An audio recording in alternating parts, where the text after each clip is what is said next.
नमस्कार, आपके साथ मैं हूं रंजना सिंह राठौड़ और आप देख रहे हैं किसी भी खबर का संपूर्ण विश्लेषण करने वाला शो लाई डिटेक्टर टेस्ट, जिसमें आज बात करेंगे दुनिया में मंडराते उस खतरे के बारे में जिससे दुनिया दहल जाएगी, दुनिया दो खेमों में बंट जाएगी। उसकी तस्वीर भी सामने आने लगी है और यह भी क्लियर दिखने लगा है कि अगर महायुद्ध हुआ तो कौन किधर होगा, किसके पास कितनी ताकत होगी।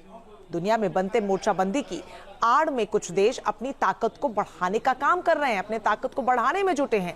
मॉस्को से वो कौन सी तस्वीर आई सामने जो दिन भर सुर्खियों में बनी रही और क्यों उस तस्वीर के सामने आने से अमेरिका और इजराइल में टेंशन बढ़ गई है, इस डिटेल्ड रिपोर्ट में सब कुछ समझिए। दुनिया में उठते नए बवंडर का सच।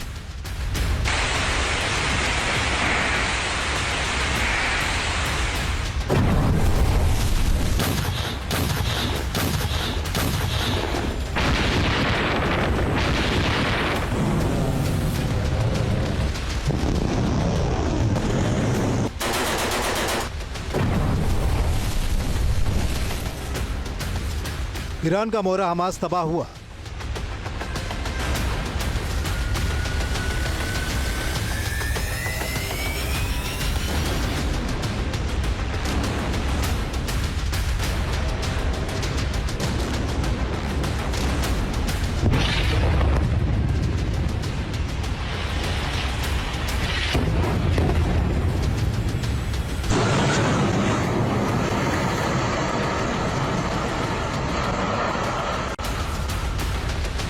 ईरान का पिट्ठू हिजबुल्लाह पीटा।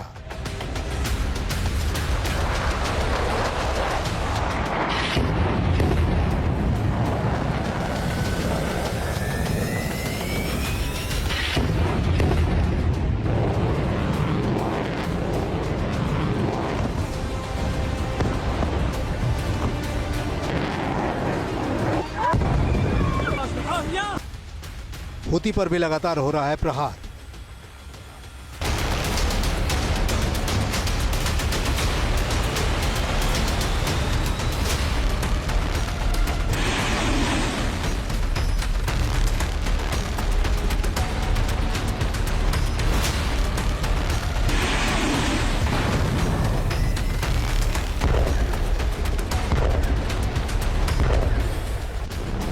मिडिल ईस्ट में ईरान के मोहरे लगातार पिट रहे हैं, उनकी सांसें उखड़ रही हैं।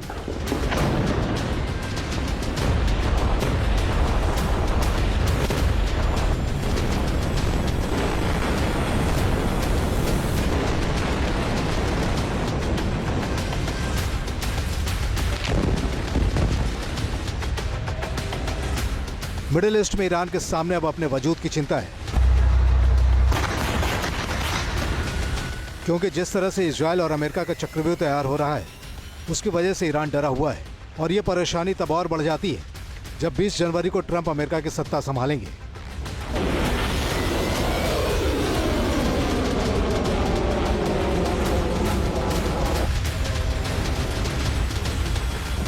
लिहाजा ईरान उससे पहले ही अपने लिए सुरक्षा कवच तैयार कर रहा है और इसके लिए ईरान के राष्ट्रपति को रूस से बड़ी उम्मीद है। ईरान के राष्ट्रपति मसूद पेजेश्कियान ने रूस के दौरे पर पुतिन से मुलाकात की। इस मुलाकात पर नाटो के देशों की नजर टिकी थी। पुतिन और पेजेश्कियान के बीच कई तरह के समझौते हुए। दोनों देशों के बीच जो करार हुआ उसके मुताबिक दोनों देशों में आर्थिक और सैन्य संबंध और भी ज्यादा गहरा करने की डील हुई। दोनों देशों पर पश्चिमी देशों की तरफ से कई तरह के प्रतिबंध हैं, लिहाजा दोनों देशों के लिए यह समझौता काफी अहम है। माना जा रहा है कि यह पश्चिमी ताकतों के लिए चिंता की बड़ी वजह भी बन सकता है। दोनों देशों ने 20 साल की रणनीतिक साझेदारी संधि पर हस्ताक्षर किए हैं, जिसमें रक्षा के क्षेत्र में समझौता हुआ, ऊर्जा के क्षेत्र में करार हुआ और तकनीक को एक दूसरे से साझा करने को लेकर भी समझौता हुआ। इसके अलावा व्यापार को बढ़ाने को लेकर भी चर्चा हुई और करार हुआ। ईरान के प्रेसिडेंट पेजेश्कियान मॉस्को में पुतिन के साथ मिलकर उन्होंने एक स्ट्रेटेजिक कोऑपरेशन संधि साइन की है 20 साल के लिए। उसके बाद इसको हर 5 साल तक 5 साल के अरसे के लिए रिन्यू किया जा सकता है। तो अभी तो ये संधि सिर्फ ईरान और रशिया के बीच में खुलेआम साइन हुई है, लेकिन इसमें चाइना और नॉर्थ कोरिया दोनों शामिल हो सकते हैं।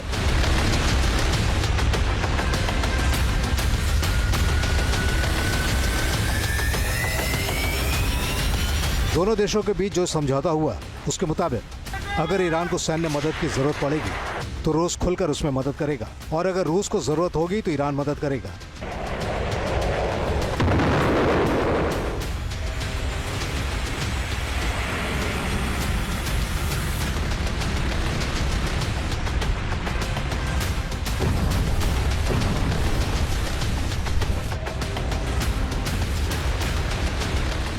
जाहिर है इस वक्त रूस यूक्रेन के साथ जंग में भिड़ा है, तो वहीं मिडिल ईस्ट में भी इस वक्त महायुद्ध का फ्लैश पॉइंट बना हुआ है। दोनों देशों को एक दूसरे की जरूरत है।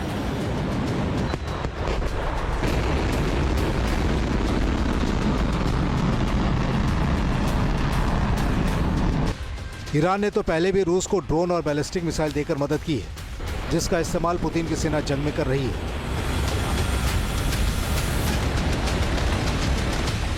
ईरान के कामिकाजी ड्रोन यूक्रेन में भारी तबाही मचा रहे हैं। दोनों देशों के बीच जो समझौता हुआ उसके तहत रूस और ईरान ने सैन्य और सुरक्षा खतरों से निपटने के लिए सलाह और सहयोग करने के साथ ही अपने अपने क्षेत्रों में और उससे बाहर भी संयुक्त सैन्य अभ्यास में भाग लेने का वादा किया। दोनों देशों के बीच जो समझौता हुआ उसके मुताबिक अगर मान लीजिए रूस पर कोई देश हमला करता है तो ईरान हमला करने वाले देश की मदद नहीं करेगा, ना ही हथियार देगा और ना ही किसी तरह का सपोर्ट करेगा।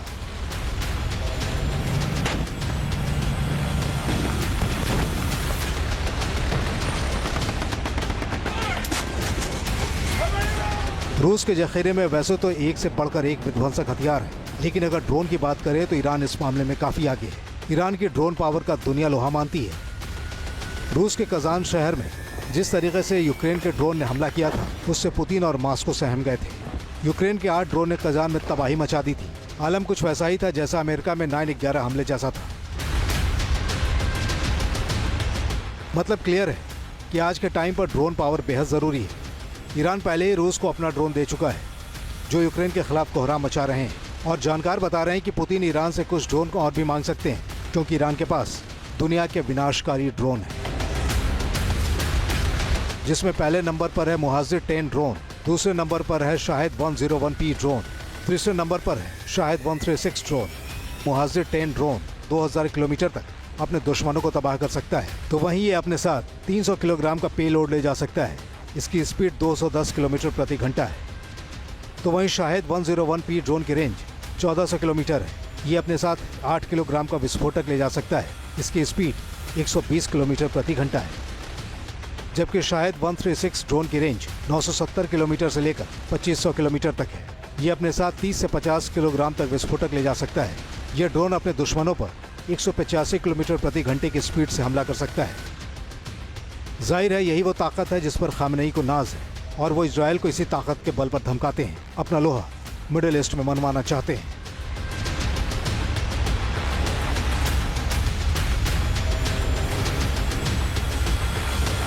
रूस और ईरान की बढ़ती दोस्ती से सबसे ज्यादा परेशानी इजराइल को हो रही है, क्योंकि ईरान मिडिल ईस्ट में अपना सबसे बड़ा दुश्मन किसी को अगर मानता है तो वो है इजराइल। लिहाजा ये खबर तब और भी ज्यादा बड़ी हो जाती है जब कहा जा रहा है कि दोनों देश एक दूसरे की मदद करने को राजी हुए हैं। कहा तो यह भी जा रहा है कि अगर रूस को ईरान ड्रोन और बैलिस्टिक मिसाइल दे सकता है तो वहीं रूस से भी ईरान को बहुत कुछ मिल सकता है। कहा जा रहा है कि रूस के जरिए ईरान एयरफोर्स की ताकत को बढ़ाना चाहता है। ईरान के पास वैसे तो 551 लड़ाकू विमान है, लेकिन इजराइल की वायुसेना के सामने ईरान की वायुसेना कहीं टिकती नहीं है, क्योंकि इजराइल के जखीरे में अमेरिका के F-16 जैसे विध्वंसक और विनाशकारी लड़ाकू विमान है, जिसकी वजह से ईरान की सांसें अटकी रहती हैं। अब कहा जा रहा है कि ईरान रूस से लड़ाकू विमान मांग सकता है। कहा जा रहा है कि ईरान रूस से Su-30 लड़ाकू विमान मांग सकता है। रूस से Iran Pantsir missile gun system मांग सकता है। टॉरस मिसाइल सिस्टम मांग सकता है। ईरान रूस से S-400 जैसा मिसाइल सिस्टम मांग सकता है। सुखोई 30 लड़ाकू विमान 3000 किलोमीटर दूरी तक हमला करने में सक्षम है। ये अपने दुश्मनों पर 2600 किलोमीटर प्रति घंटे की स्पीड से हमला करके तबाह और बर्बाद कर देता है। ये अपने हमले से दुश्मनों को बचने का मौका तक नहीं देता।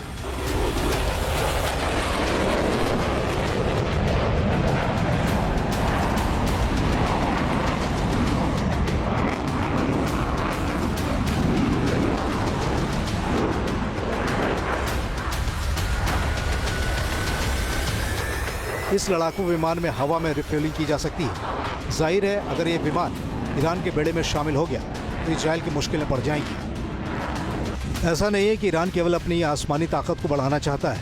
ईरान की मंशा है कि उसके जखीरे में ऐसा हथियार हो जो इजराइल के हमले से उसकी रक्षा कर सके। लिहाजा वो S-400 की डिमांड कर सकता है।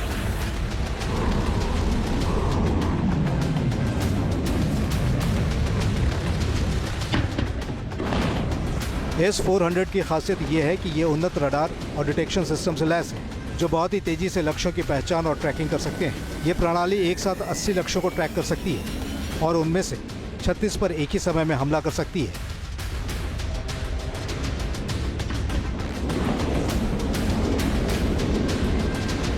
S-400 सिस्टम 400 किलोमीटर तक की दूरी तक किसी भी लक्ष्य को तबाह और बर्बाद कर सकता है, तो वहीं 30 किलोमीटर की ऊंचाई तक के लक्ष्यों को भी ध्वस्त कर सकता है। यह सिस्टम -70 डिग्री तापमान में काम करने में सक्षम है।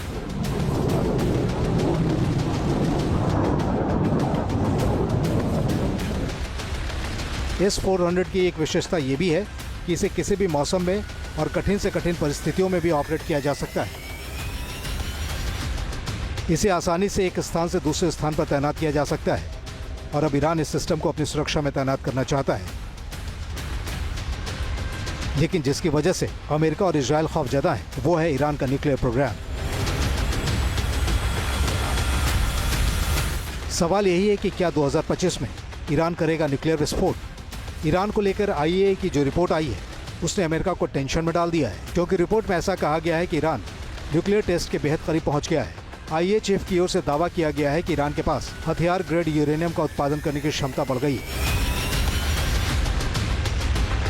IAEA चीफ की ओर से कहा गया है कि ईरान ने पहले जो 60% यूरेनियम का उत्पादन किया था उसकी दर हर महीने 5 से 7 किलोग्राम थी, लेकिन अब इसमें बेतहाशा बढ़ोतरी हुई है। IAEA चीफ ने कहा है कि अब ईरान 7 से 8 गुना तेजी के साथ यूरेनियम का उत्पादन कर रहा है, मतलब कि हर महीने 35 से 56 किलोग्राम यूरेनियम का उत्पादन ईरान कर रहा है।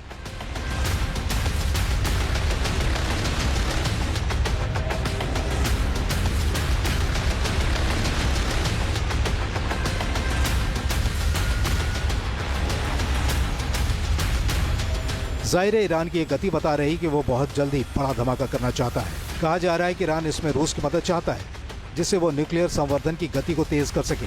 साथ ही न्यूक्लियर बम बनाने की तकनीक भी रूस से मांग सकता है। यही नहीं, जानकार बता रहे हैं कि ईरान चाहता है कि जब वो न्यूक्लियर विस्फोट करे तो रूस ठीक वैसे ही दुनिया के मंच पर उसके साथ खड़ा रहे जैसा सपोर्ट उसने नॉर्थ कोरिया का किया था। मतलब क्लियर है कि ईरान की वजह से रूस और अमेरिका जैसे शक्तिशाली मुल्कों में भी तलवारें खींच सकती है। ईरान न्यूक्लियर पावर तो नहीं है, लेकिन जल्दी ही न्यूक्लियर पावर बनने की उनमें क्षमता है। अमेरिका नहीं चाहता है कि वो बने, इजराइल भी नहीं चाहता है, कुछ अरब के देश भी नहीं चाहते, क्योंकि ईरान एक शिया कंट्री है। क्योंकि ट्रंप और उनकी टीम ईरान के परमाणु कार्यक्रम को रोकने का प्लान बना रही है, ईरान को मिडिल ईस्ट की महाशक्ति बनने से रोकने का चक्रव्यूह तैयार कर रही है, तो इसके लिए पुख्ता प्लान भी तैयार किया जा रहा होगा। अब सवाल यह है कि अमेरिका की ओर से वो कौन से हथियार होंगे जिससे ईरान के न्यूक्लियर ठिकानों को टारगेट किया जा सकता है, तो उसे भी समझ लीजिए। अमेरिका की ये वो 3 हथियार हैं जिनसे ईरान के न्यूक्लियर साइट पर प्रहार किया जा सकता है, जिसमें सबसे पहला है मिनटमैन 3 मिसाइल, दूसरा हथियार है अमराम मिसाइल और तीसरा हथियार है टॉमहॉक मिसाइल। अमेरिका के जखीरे में ये वो हथियार हैं जिनसे अमेरिका ईरान पर हमला कर सकता है। मिनटमैन 3 इंटरकॉन्टिनेंटल बैलिस्टिक मिसाइल है। अमेरिका ज़मीन के जरिए इस मिसाइल से हमला कर सकता है। इसकी रेंज 10,200 किलोमीटर है, तो वहीं ये 28,200 किलोमीटर प्रति घंटे की स्पीड से दुश्मनों पर हमला कर सकती है। वहीं अमराम मिसाइल ये advanced medium range air to air missile है। अमेरिका इसे अपने लड़ाकू विमान से दाग सकता है। ये अपने दुश्मनों पर 6,125 किलोमीटर प्रति घंटे की स्पीड से हमला करती है और बचने का मौका तक नहीं देती। टॉमहॉक क्रूज मिसाइल, ये मिसाइल अमेरिका के वॉरशिप पर तैनात है। इस मिसाइल से 2,170 किलोमीटर की दूरी तक दुश्मनों को तबाह किया जा सकता है। इसकी स्पीड 880 किलोमीटर प्रति घंटे है। जिस तरह से ईरान और रूस के बीच समझौता हुआ है, अगर अमेरिका ऐसा करता है तो रूस ईरान की मदद को आगे आएगा और फिर दुनिया की 2 महाशक्तियां आमने सामने होंगी। IRGC के प्रवक्ता रमजान शरीफ भी दावा कर रहे हैं कि ट्रंप की वापसी का ईरान पर कुछ असर नहीं पड़ेगा। हमने पहले भी जवाब दिया था, इस बार और जोरदार तरीके से जवाब देंगे। मतलब साफ है कि आने वाले दिनों में मिडिल ईस्ट का ये फ्लैश पॉइंट महाविनाश का कारण बन सकता है। Team news nation. News nation अब व्हाट्सएप पर खबरों के ताजा अपडेट के लिए न्यूज नेशन के इस QR कोड को स्कैन करें।